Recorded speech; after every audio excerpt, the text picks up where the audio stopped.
Hello and welcome to this week's episode of Box Office Receipts. I'm your host Alec Callahan, and we got a whole mix of news. It's making sure 2020 will not end quietly for Hollywood. Far from it.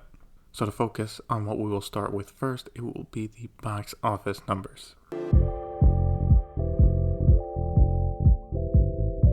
So Monster Hunter finally landed in the United States, and while it did about as well as expected with 2.2 million, it was able to take first place, but that is with opening in 1,736 theaters. In second place is The Croods: A New Age, which surprisingly is in 1,900 theaters. Still, I made 2 million for a total of 27 million. In third place is Fatale, which opened with 925,000. In fourth place is the re-release of Elf with another 371,000. In fifth place is Half Brothers with 260,000 for a total of 1.8 million. So yeah, numbers are weak all around, but I do think Wonder Woman 1984 could hit 10 million.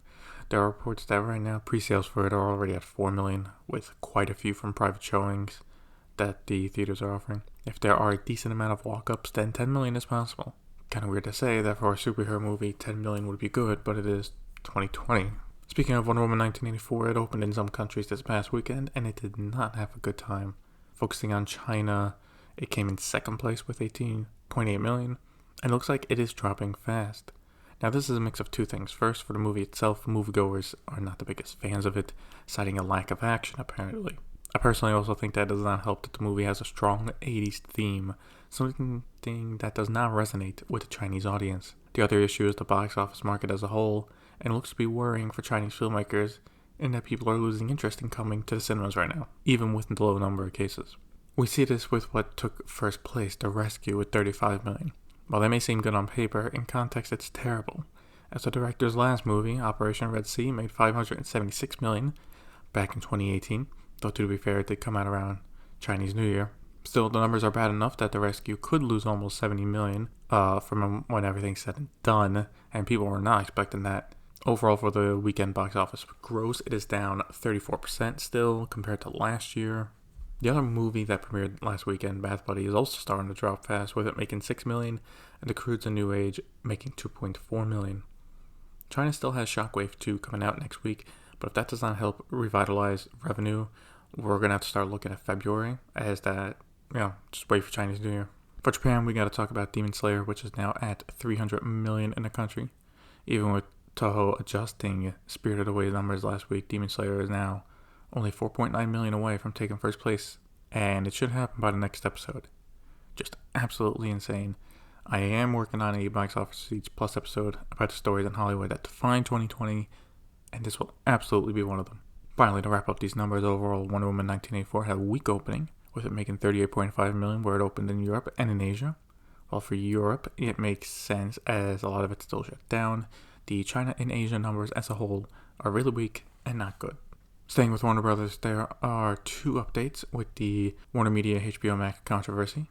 First, The Hollywood Reporter interviewed CEO of Warner Brothers, Ann Sarnoff, about the decision, and she mentioned that part of the reason the people who worked on the films were not talked to about it was because they did not want it leaked.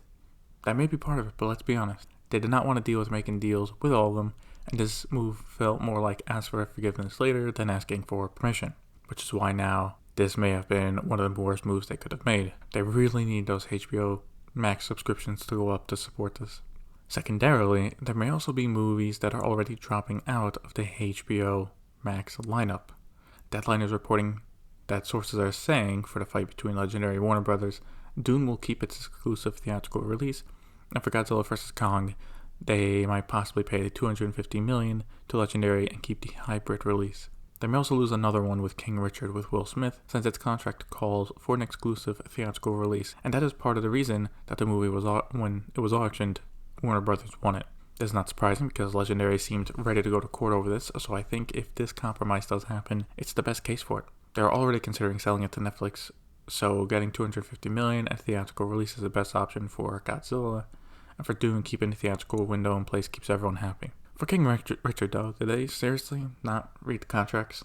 There are also a few changes made for release dates of their 2021 slate. Mortal Kombat, which was supposed to come out next month before being pulled off the schedule, is now back on for April 16th. Tom and Jerry will move up, moving from March 5th to February 26th. That change helps them even out the movies to be more consistent for HBO Max, as well as avoid going up against Raya and The Last Dragon, since that comes out in March as well. Another movie got a delay, and that is the long-delayed Chaos Walking. It finally got a release date of January 22nd, but will now be coming out March 5th. Taking a look at China, it looks like the Monster Hunter scandal has had some repercussions for the Chinese film industry. The Hollywood Reporter is saying that to avoid a backlash, the Chinese Film Administration is recalling certain approved films for a second review before being allowed to be released in the country. The biggest one that is affected by this is Demon Slayer, but another Japanese animated movie, Fate's Day and Night Heaven Feel 3, was also recalled. This creates an issue for those studios, as now any marketing plans they had have to be put on hold until they get reapproved, and if it takes too long, they even may have to wait until after Chinese New Year to avoid the wave of domestic movies there. It remains to be seen if others get called back, but I don't think so.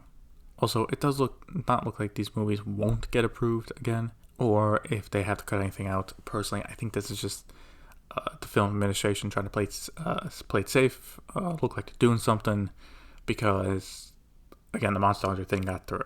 So, recall a few back, quick reapproval, alright, you're all good, and then, looks like they're doing something. While Chinese box office numbers are looking weaker than expected, one company that is not worried is IMAX, as they go full force into expanding into the country. The company just signed a deal with Genie Media for IMAX at 12 of their theaters. This includes updates to 7 theaters that already have IMAX and installing it in 5 new theaters. Along with this, the company says they could expand by around 400 screens by 2023. That would be a big expansion, almost 50% more than what they currently have now. But as the world goes back to normal, I think it would be a good investment, especially if more Chinese movies are shown in the format. For independent movie theaters in America, they can breathe a sigh of relief for now, with Congress finally passing a much-needed stimulus bill. Part of the bill includes $15 billion for live venues, while most of this is focused on areas for concerts.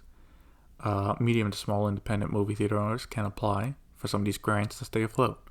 However, the big ones like AMC, Regal, Cinemark cannot apply for these with the requirements for getting the grants make them ineligible. Some of these requirements that you are not a publicly traded company, you operate in more than one country, and you have more than 500 employees. Still, this is good news that will help independent theaters, which now I think is more important than the big change. If they go under, a company will just buy them on cheap, renovate a few things, and keep them running. But independent ones, once they go, I doubt a lot of small businesses are waiting in excitement to open a new theater. Finally, to wrap up in the pipeline, we have been following this one for a while, and it looks like it's about to get serious, with MGM looking for a sale. The studio has hired Morgan Stanley and LionTree to help with this, and it looks like they will consider serious offers from companies. The studio has been struggling the past year, and there have been reports of on and off talks for at least James Bond being sold, if not the entire studio. So what does a company get if they buy MGM? They get quite a bit, actually, but the headline stuff is half the rights to James Bond, Lord of the Rings, and Hobbit series. Remember, for Lord of the Rings and Hobbit, that went in a partnership for Warner Brothers. Warner Brothers does not own those two completely. They get Rocky and TV shows including Vikings and The Handmaid's Tale. In the pipeline for MGM, they're also working with Warner Brothers on The Matrix 4, so that's something else to consider. My main question is what happens to United Artists as the publishing arm of MGM. It is not clear if that is included or not. You might not have heard of it, but yeah, United Artists or United Artists Releasing is MGM's publishing studio, really with the biggest film right now being the Addams Family. Again, their big movie domestically for it was No Time to Die, but that hasn't come out. Really, I think a tech company will be the one buying MGM. It is clear streaming services have defined 2020 and will help define Hollywood in the future. Them having an actual Hollywood studio would give them a boost. With that in mind, my money is on Apple first, Amazon second. Apple has been making the right moves for Apple TV+. The next step would be to buy MGM to boost their content on the service and improve their pipeline for the future. I can also see Amazon buying it, but they don't really need it with their Prime content already being as good as it is now. If they do reach a sale, I also expect it to be sooner rather than later, because if you buy now, you can possibly decide how No Time to Die releases. If you wait till past April, you might not have that chance.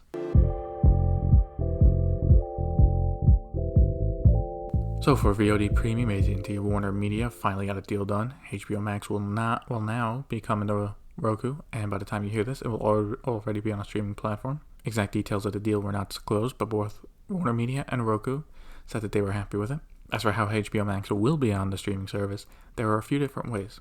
First, if you already have HBO Max, you can just sign into the app and you're done. If you sign up for HBO through Roku, you'll be upgraded to HBO Max at no extra charge, and you can sign in with your current HBO credentials. Roku does have to give up selling HBO through the Roku channel, which is similar to what Amazon had to do as well. This was very much needed if the streaming service was going to go off, with nothing stopping it, thanks to its customer base of 46 million. It has taken over 6 months since launch, but HBO Max is now available on every major streaming platform in the United States. Disney apparently was not done announcing new stories for Disney Plus, because with the finale of Season 2 of The Mandalorian, they surprised fans with the announcement of the Book of Boba Fett coming next December. It is already in production, and Boba Fett and Fennec will be starring in the show, obviously. One thing I noticed is that they're now saying Season 3 of Mandalorian will film after filming of Boba Fett is done, which means while they announced last week Mandalorian Season 3 was coming next December, that was a bit of a lie to hide the show, and it will now most likely come out early to mid-2022. I do think this is a great move by Disney, as the return of a fan favorite has had a great reception so far, so why not have another show? And that'll be it for what is the final episode of Box Office Receipts for 2020. It's been quite a year with a lot of changes, and I want to say thank you for listening throughout. It does mean a lot. I wish everyone a happy holidays, stay safe, and we'll get back to it soon for 2021.